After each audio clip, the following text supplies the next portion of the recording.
Hello everyone, in this video we are going to discuss about deforestation, then soil erosion, after that soil exhaustion, desertification and air and water pollution.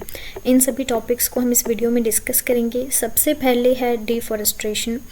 Deforestation एक ऐसा process है जिसके अंदर जो forest वाला portion है या फिर कोई वेजिटेशन वाला एरिया है उसको क्लियर किया जाता है, डिस्ट्रॉय किया जाता है और वहाँ पर कुछ एग्रीकल्चरल एक्टिविटीज़ को करने के लिए, लॉगिंग के लिए, इंफ्रास्ट्रक्चर डेवलपमेंट के लिए और अर्बन एक्सपेंशन के लिए। डिफॉरेस्टेशन के एनवायरमेंटल, सोशल और इकोनॉमिक इम्प्लीकेशंस हैं और ये एक बहुत ही मेजर कंसर्न है ग्लोबली, क्योंकि अगर ट्रीज़ वगैरह को कट किया जाएगा, फॉरेस्ट या वेजिटेशन को रिमूव किया जाएगा तो ऑब्वियसली ये एक बहुत बड़ी जो है प्रॉब्लम आने वाले टाइम में जो है क्रिएट करता है। ये सारी एक्टिविटीज़ इसके अंदर logging for timber, paper production, land को एग्रीकल्चर के लिए क्लियर करना, ठीक है, और एग्रीकल्चर के लिए क्लियर करना और वहाँ पर जो है कुछ और प्लांटेशन वगैरह करना, इंफ्रास्ट्रक्चर बनाना, मतलब उस वे को क्लियर करके वहाँ पे कुछ इंफ्रास्ट्रक्चर डेवलपमेंट या फिर जो अर्बन एरियाज़ हैं उनको एक्सपेंड करने के लिए डिफॉरेस्टेशन जैसी एक्टिविटीज़ की जाती हैं।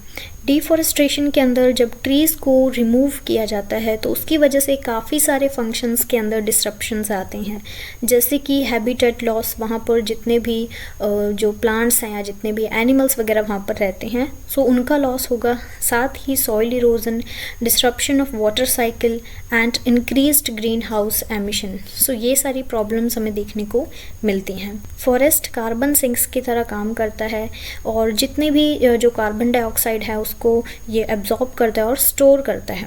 अगर ट्रीज़ को कट किया जाएगा, इनको बर्न किया जाएगा तो जो कार्बन स्टोर्ड है वो एटमॉस्फेयर के अंदर रिलीज़ होगा एज अ कार्बन डाइऑक्साइड, जिसकी वजह से, मतलब ये तो हमें पता है कि जब कार्बन डाइऑक्साइड जो है गैस, इसका जो अमाउंट है जब वो एटमॉस्फेयर में इंक्रीज़ होता है उसकी वजह से हमें ग्लोबल वार्मिंग, क्लाइमेट चेंज जैसी जो प्रॉब्लम्स हैं वो देखने को मिलती हैं। ट्रीज़ का सॉइल इरोजन को प्रिवेंट करने में बहुत ही क्रूशियल और इम्पॉर्टेंट रोल है और इन ट्रीज़ के रिमूवल की वजह से जो रन ऑफ है वो भी इंक्रीज़ होगा, जो टॉप सॉइल है उसकी फर्टिलिटी भी लॉस होगी और साथ ही एग्रीकल्चरल लैंड्स का भी डिग्रेडेशन होगा, ठीक है। सो इसके अंदर हमने ये देखा है कि डिफॉरेस्टेशन क्या होता है, किस कारण से होता है और इसके क्या क्या जो हैं एनवायरनमेंट के अंदर इश्यूज़ हो सकते हैं डिफॉरेस्टेशन की वजह से।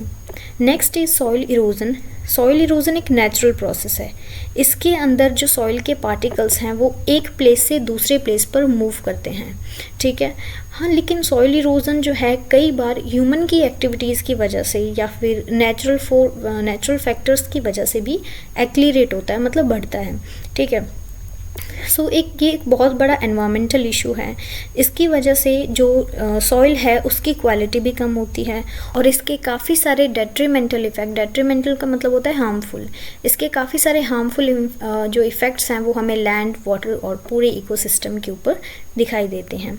अब कौन कौन से इफ़ेक्ट हैं सॉइल इरोजन से? सॉइल इरोजन की वजह से जो टॉप सॉइल है वो रिमूव हो जाती है, इसकी वजह से जो टॉप सॉइल की फर्टिलिटी है वो कम होती है।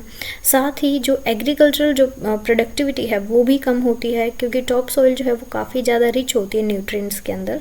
जब वो रिमूव हो जाएगी तो एग्रीकल्चर इतना प्रोडक्टिव नहीं होता और वाटर क्वालिटी इश्यूज़ भी हमें देखने को मिलते हैं। So this was all about soil erosion. Next is soil exhaustion.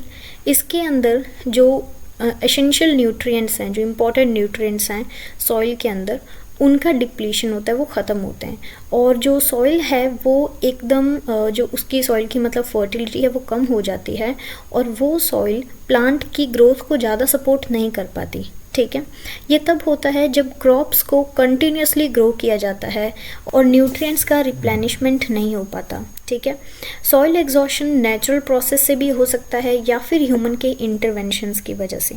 Soil exhaustion को हम कैसे प्रिवेंट कर सकते हैं? क्रॉप रोटेशन के थ्रू। क्रॉप रोटेशन का मतलब है किसी एक पीस ऑफ लैंड के ऊपर जो है डिफरेंट टाइप्स की क्रॉप ग्रो की जाए, मतलब सीज़न टू सीज़न या फिर एक जो पूरा ईयर है उसके अंदर किसी और क्रॉप को ग्रो किया और नेक्स्ट ईयर वहाँ पर किसी और क्रॉप को ग्रो किया, ठीक है। तो इस तरीके से डिफरेंट टाइप्स की क्रॉप्स को ग्रो करना चाहिए। साथ ही ऑर्गेनिक फार्मिंग, और ऑर्गेनिक फार्मिंग करके ऑर्गेनिक फार्मिंग के अंदर इंसेक्टिसाइड्स, पेस्टिसाइड्स और फर्टिलाइजर्स वगैरह को नहीं यूज़ किया जाता। Next is conservation tillage, last is agro forestry. ठीक है, सो ये कुछ प्रिवेंशन है जिससे हम सॉइल एग्जॉशन को प्रिवेंट कर सकते हैं। Next topic is desertification. ये एक ऐसा प्रोसेस है जहाँ पर एरिड और सेमी एरिड या फिर ड्राई सब ह्यूमिड एरियाज़ के अंदर लैंड का डिग्रेडेशन होता है। इसके अंदर जो इसके कारण है वो कुछ क्लाइमेटिक वेरिएशंस भी हो सकते हैं या फिर ह्यूमन एक्टिविटीज़ भी हो सकती हैं। डेजर्टिफिकेशन के अंदर जो प्रोडक्टिव और सस्टेनेबल लैंड थी वो लेस प्रोडक्टिव लैंड के अंदर कन्वर्ट हो जाती हैं। इसकी वजह से जो डेजर्ट लाइक कंडीशंस हैं वो बढ़ना शुरू हो जाती हैं। मतलब फॉर एग्जांपल अभी डेजर्ट इस वाले रीजन तक था और डेजर्टिफिकेशन के प्रोसेस की वजह से ये जो डेजर्ट है इसका पार्ट इंक्रीज होता चला गया। ठीक है, डेजर्टिफिकेशन के एनवायरमेंटल, सोशल, इकोनॉमिक कॉन्सिक्वेंसेस हमें देखने को मिलते हैं। अब इसके क्या इफ़ेक्ट होते हैं? डेजर्टिफिकेशन के अंदर जो प्रोडक्टिव लैंड है उसका लॉस होता है, बायोडाइवर्सिटी भी डिक्लाइन होती है। अगर डेजर्ट वाला रीजन होगा तो वहाँ पे बायोडाइवर्सिटी ज़्यादा नहीं मिलेगी और साथ ही सॉइल इरोजन भी इंक्रीज़ होता है। अब डेजर्टिफिकेशन को किस तरीके से प्रिवेंट किया जा सकता है?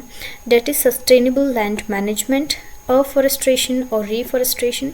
मतलब जो एरिया है जहाँ पर कोई वेजिटेशन नहीं है वहाँ पर फिर से ट्रीज़ या वेजिटेशन को ग्रो करके और वाटर मैनेजमेंट से, right. Next is air and water pollution. सबसे पहले हम एयर पोल्यूशन की बात करेंगे। एयर पोल्यूशन के कौन कौन से सोर्स हैं? सबसे पहले जो व्हीकल्स में से एमिशन होता है, ठीक है। देन इंडस्ट्रियल एक्टिविटीज़ की वजह से पावर प्लांट्स जो हैं वो ये काफ़ी सारे पोल्यूटेंट्स जो हैं उनको रिलीज़ करते हैं, जैसे carbon monoxide, nitrogen oxide, sulphur dioxide और कुछ पर्टिकुलेट मैटर एयर के अंदर। सो फैक्ट्रीज़ और मैन्युफैक्चरिंग प्रोसेस जो हैं ये काफ़ी सारे पोल्यूटेंट्स को एमिट करते हैं। इसके अंदर वोलेटाइल ऑर्गेनिक कंपाउंड्स और हैवी मेटल्स भी इंक्लूडेड हैं।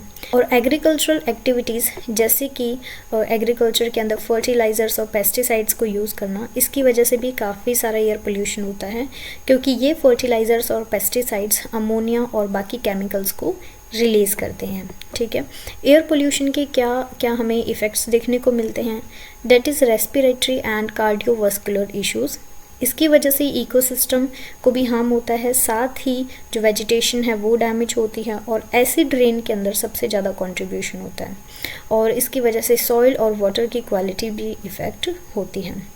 अब हम कुछ एयर पोल्यूटेंट्स की बात करेंगे, जैसे ग्रीन हाउस गैस, जिसका सबसे ज़्यादा कंट्रीब्यूशन हमें क्लाइमेट चेंज के अंदर देखने को मिलता है। Next is water pollution. Water pollution के कौन कौन से सोर्स हैं? जैसे इंडस्ट्रियल डिस्चार्ज और फर्टिलाइज़र्स, पेस्टिसाइड्स और एनिमल वेस्ट जो एग्रीकल्चर से आता है, ये सब जो पानी के अंदर मिलता है उसकी वजह से वाटर पोल्यूटेड होता है। Next is storm water run of from urban areas. वो भी अपने साथ काफ़ी सारे पोल्यूटेंट्स को कैरी करता है, जैसे ऑयल, हैवी मेटल्स और डेब्रिस इनटू वाटरवेज। ठीक है, अब क्या क्या इफ़ेक्ट्स हमें देखने को मिलते हैं वाटर पोल्यूशन की वजह से?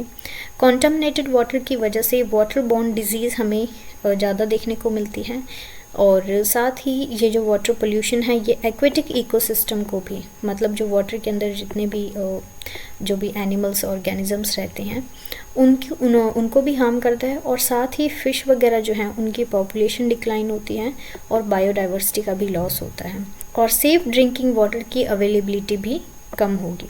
I hope you like this video. Comments में ज़रूर बताना और चैनल को सब्सक्राइब कर लेना।